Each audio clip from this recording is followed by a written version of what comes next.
My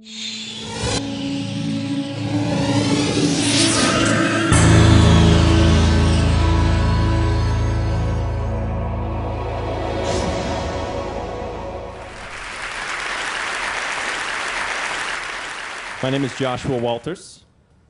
I'm a performer.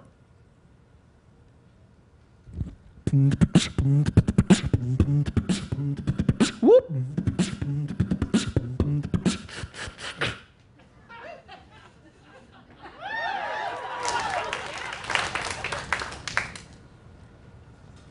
But as far as being a performer, I'm also diagnosed bipolar.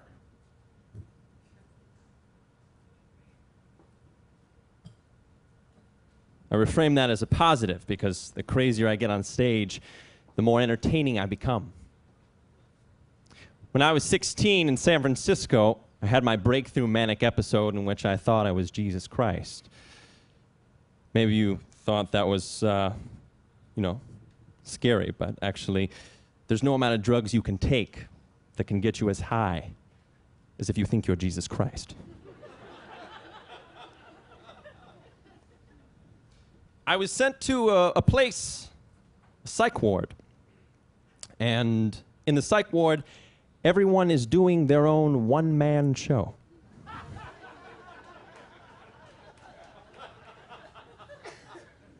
There's no audience like this to justify their rehearsal time. They're just practicing. One day they'll get here. Now, when I got out, I was diagnosed and I was given medications by a psychiatrist. Okay, Josh, why don't we give you some Zyprexa, okay? At least that's what it says on my pen.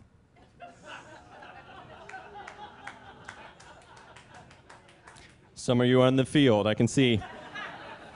I can feel your noise.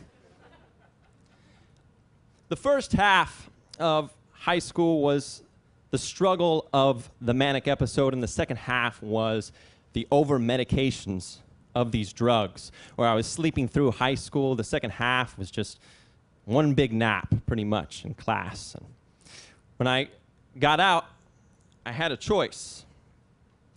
I could either deny my mental illness or embrace my mental skillness. There's a movement going on right now to reframe mental illness as a positive, at least the hypomanic edge part of it. Now, if you don't know what hypomania is, it's like an engine that's out of control, maybe a Ferrari engine with no brakes. Many of the speakers here, many of you in the audience, have that creative edge, if you know what I'm talking about. You're driven to do something that everyone has told you is impossible. And there's a book, John Gardner wrote this book called The Hypomanic Edge, in which Christopher Columbus and Ted Turner and Steve Jobs and all these business minds have this edge to compete. A different book was written not too long ago in the mid-90s called Touch with Fire by K. Redfield Jamison, in which it was looked at in a creative sense, in which Mozart and Beethoven and Van Gogh all had this manic depression that they were suffering with. Some of them committed suicide. So it wasn't all the good side of the illness. Now, recently, there's been development in this field, and there was an article written in the New York Times, September 2010, that stated, it's just manic enough. Just be manic enough, in which investors were looking for entrepreneurs that had this kind of spectrum. If you know what I'm talking about. Not maybe full bipolar, but they were in the bipolar spectrum. Where on one side, maybe you think you're Jesus. And on the other side, maybe they just make you a lot of money. Your call, your call. And everyone's somewhere in the middle.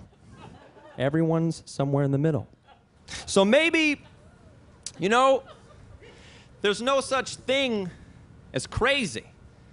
And being diagnosed with a mental illness doesn't mean you're crazy, but maybe it just means you're more sensitive to what most people can't see or feel. Maybe. No one's really crazy, but everyone is just a little bit mad.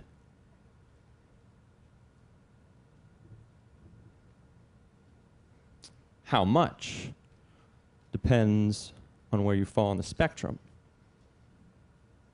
How much depends on how lucky you are. Thank you.